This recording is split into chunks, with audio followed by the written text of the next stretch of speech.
We are all missing something here, as multiple recent reports have come out regarding Marco Rossi and the truth behind why he is not traded yet. We're going to be breaking these down, going over this whole situation and what comes next for this Minnesota Wild team while we trade Marco Rossi. We're going to break it all down here in this video. I want to get your opinions in the comments below on this, because this situation has genuinely been just getting out of hand as of late, and we need to get something resolved. So I want to get your opinion here as well. But very quickly, before we jump into this video, be sure to hit the sub button if you haven't already. Your guys' support has been absolutely incredible. We so much appreciate it here on this channel. We know that just over 80% of you guys watching right now have not subscribed to the channel. We're gonna have all of your Wild news here for you when it drops, and we're gonna have so much here in the offseason, so you're not going to want to miss it. But let's get straight into it. And I have a quote here starting off from Anthony DeMarco. Of course, this regards Marco Rossi, the trade that is supposed to go down with him. We have zero information on it, but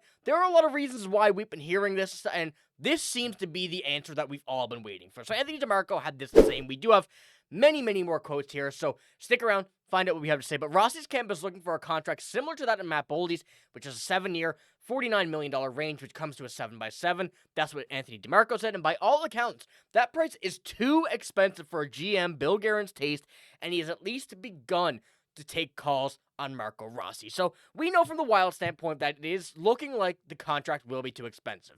Matt Boldy, let's be honest, is on a steal of a contract, 7x7. You're not going to give that to just any player, and frankly, he should be getting more. You know, I think we're very lucky to be able to have him at that contract. But when we go ahead here and look at what Marco Rossi's projections are, you're looking at a 7x7.3, a little over Matt Boldy's. You're looking at a 2x4.5.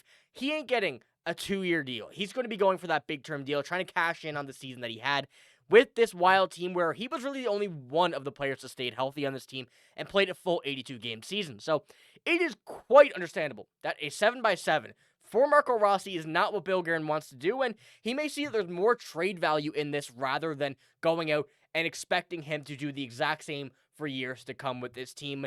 While we have a lot of uncertainty surrounding this one, I do want to pull up the lines here that I have some right here. When you look at Marco Rossi, you know that played fourth line in the playoffs, second line, first line throughout the year. That's no news to us. That's no news that we've been hearing. But now with a whole bunch of things that are going on, first from the signing of Daniil Yurov, who is supposed to be playing line 2 center. That's what we've been hearing from Bill Guerin, and obviously you wouldn't want him to play Marco Rossi on line 3. Marcus Johansson likely will go down to line 4, Freddie Gaudreau up to line 3. There's so many possibilities, but Marco Rossi just doesn't have the fit on this team when it comes down to it. And the way he's played this season, he's really earned himself a spot here, but Bill Guerin doesn't see the contract being worth it. He doesn't see the contract making sense for the Wild when it comes down to what he would be giving Marco Rossi on this deal, which is really where we are with the trade. Now, there are a lot of reasons why, and we're going to go here back into it. Anthony DeMarco, another quote here from an article. According to a team source, the Wild were asking for one of the later round picks last season when the two sides emerged briefly on the Rossi discussions.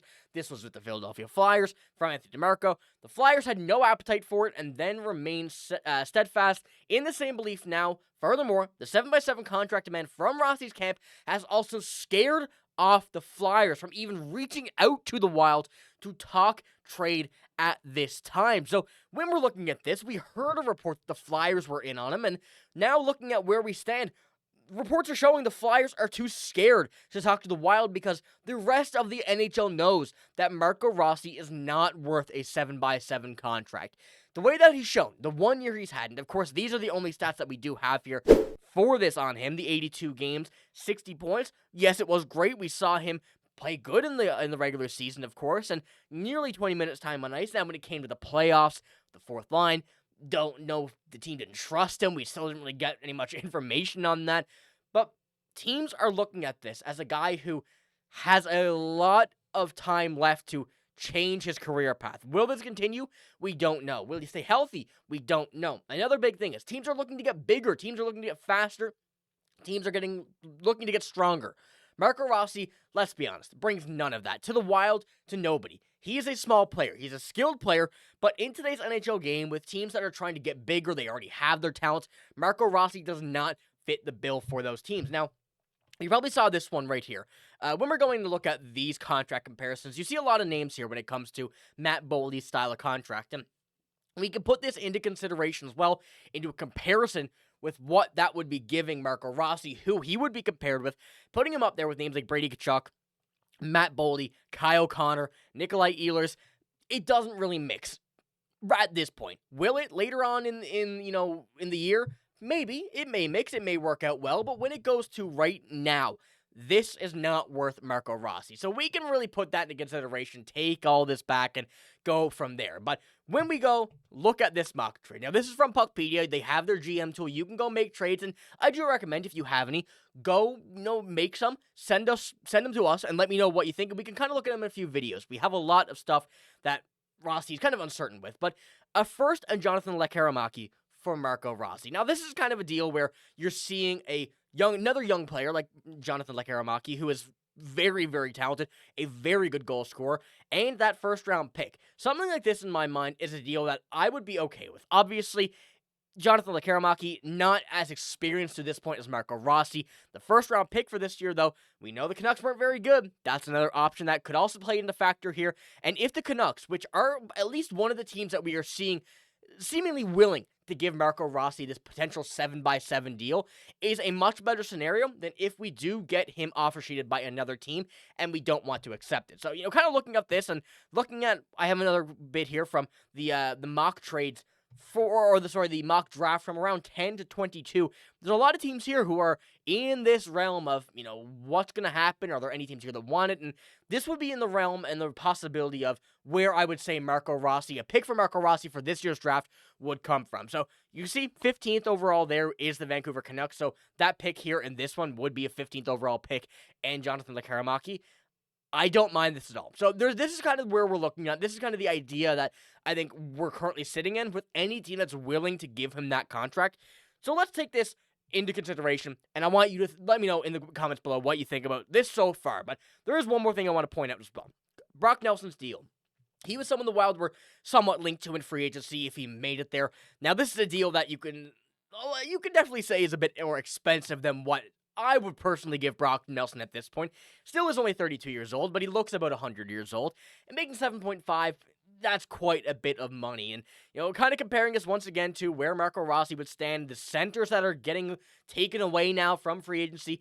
If the Wild are looking to get an experienced center and get rid of Marco Rossi, that time is winding down. They're going to have to make something quick. So, there's a lot of uncertainty there, and I feel like we're kind of at a broken record at this point. We keep on talking about Marco Rossi, yet we still don't hear anything, and from what we're looking at, teams are too scared to it. But I do have a few more quotes here from Anthony DeMarco that I want to point out here. According to a team source, the Wild were asking for at least one later-round pick. Going back over this, of course, the Flyers 7x7.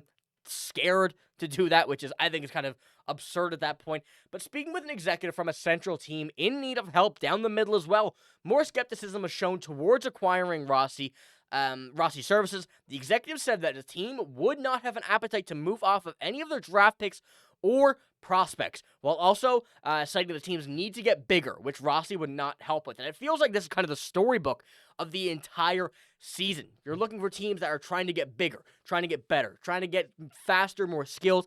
Marco Rossi fits some of that, but it really takes a big negative when it comes down to his size and what teams are willing to not just pay him, but send to the Wild in return. So, it's really painful kind of looking at this and going over it and trying to be like, optimistic that we're going to get something in return, because Bill Guerin at this point, and frankly, is scaring me. And, after these two contracts of Zach Parise and Ryan Suter are now cleared, the Wild do have some more money to make some moves, but they need to make the right decision with Marco Rossi, and they need to make it quick because, as that Brock Nelson signing kind of pointed out, things are getting done very, very quickly. So let me know what you think about all of this stuff here in the comments below. We're going to have a lot more content, and, hopefully we get some Rossi, kind of news that we can solidify soon. So let me know what you think about all this here in the comments below, but it's all I got in this video. If you did enjoy, give it a like, hit the sub button as well. Remember, we have a lot of Minnesota Wild news coming to you on this channel. You will not want to miss it, but like I said, that's all I got. Thank you for watching. Hope you have a great day. See you later.